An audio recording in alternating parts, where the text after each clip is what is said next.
What? DaRon Bland returned his NFL record 5th interception for a touchdown? Are you kidding me? That's 5 pick sixes in just 11 games. Cowboys still have 6 games to go.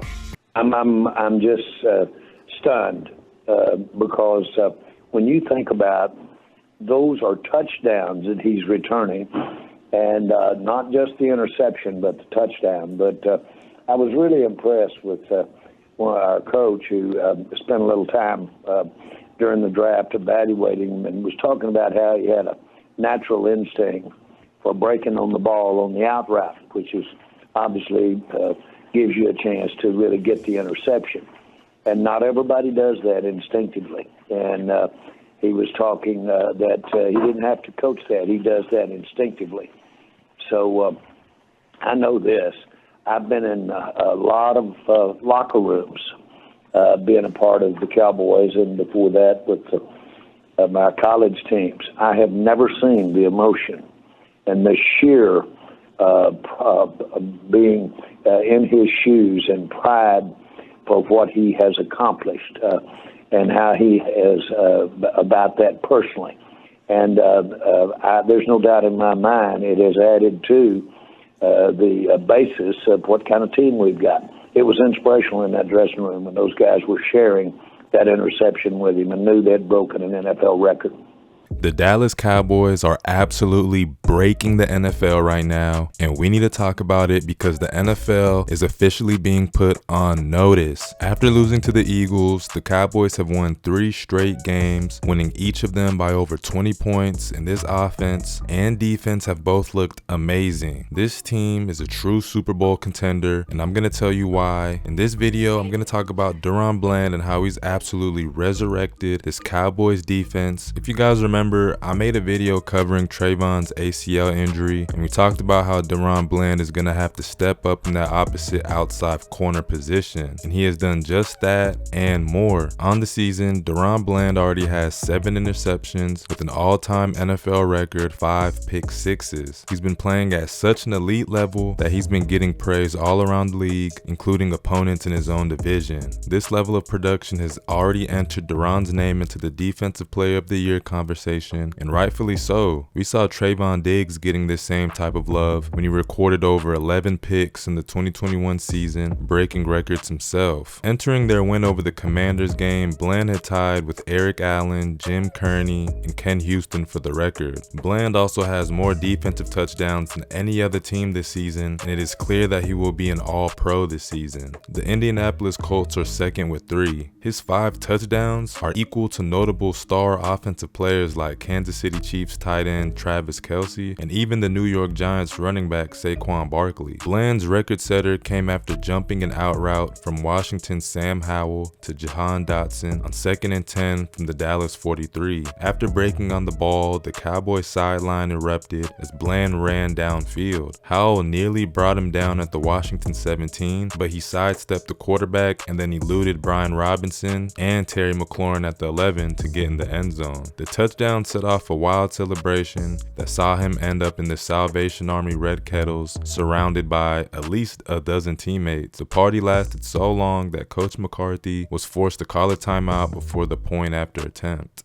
The Cowboys are set to face off against the Seattle Seahawks tonight for Thursday Night Football, and I believe they will win this game. They enter Thursday's matchup as heavy favorites. This is honestly a game that they should win. The Seahawks are currently reeling, coming into this game 1-3 in their last 4 games. They just got beat up by the Niners, and while they continue to deal with Geno Smith's elbow injury, Kenneth Walker is also out, and it looks like Leonard Williams, who they just acquired, was limited in practice all week, so we'll see how he plays during the game. Let's hear what Stephen A. Smith had to say about Thursday's matchup. And they've lost 2 in a row. They're 6-5. They're fighting for their playoff lives. I think we all know that Dallas is going to be in.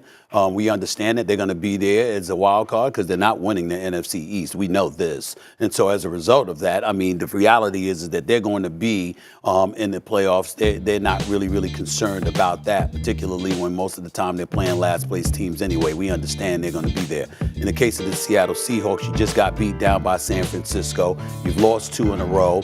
You're looking at Geno Smith or Tyler Lockett or DK Metcalf and Kenneth Walker III in the crew or whatever.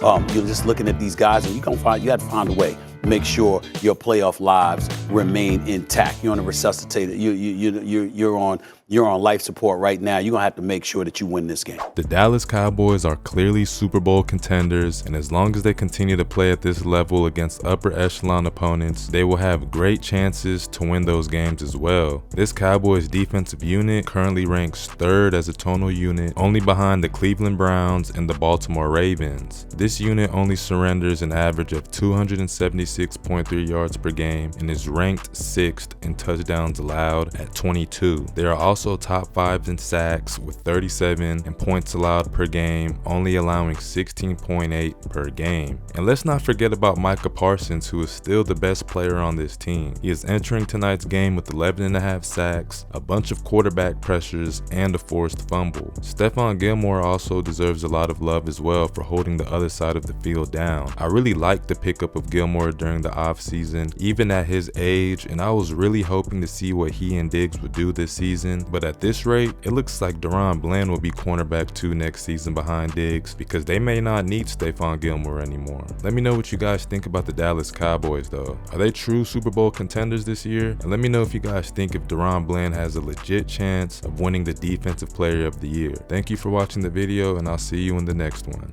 This is simply phenomenal. It's simply phenomenal.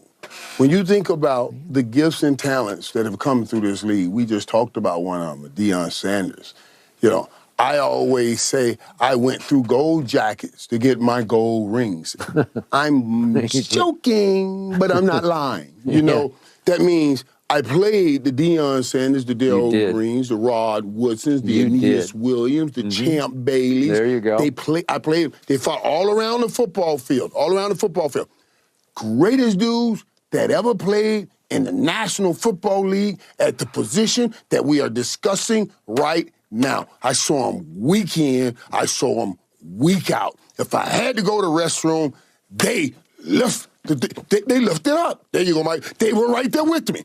Everywhere you went, I saw some of the best in the world. You did. I've never seen this. No. I've never seen this. No. I've never seen it.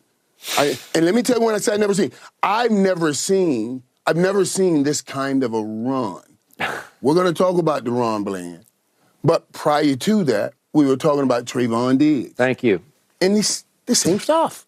The same stuff. Same stuff. We talked about it, Skip, when they lost Trevon Diggs. I'm like, oh my God. They just gave him 100. He had just earned. I hate when people say they gave. No, he earned. He earned it. He had just earned a $100 million contract. Yeah. $100 million contract.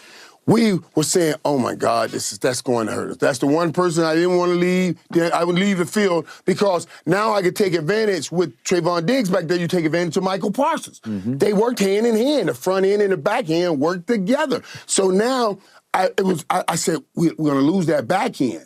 We're going to lose that back end. But we did not lose that back end. We lost a $100 million corner to injury, and God knows I'm hoping and praying that you get well soon, son, and get back.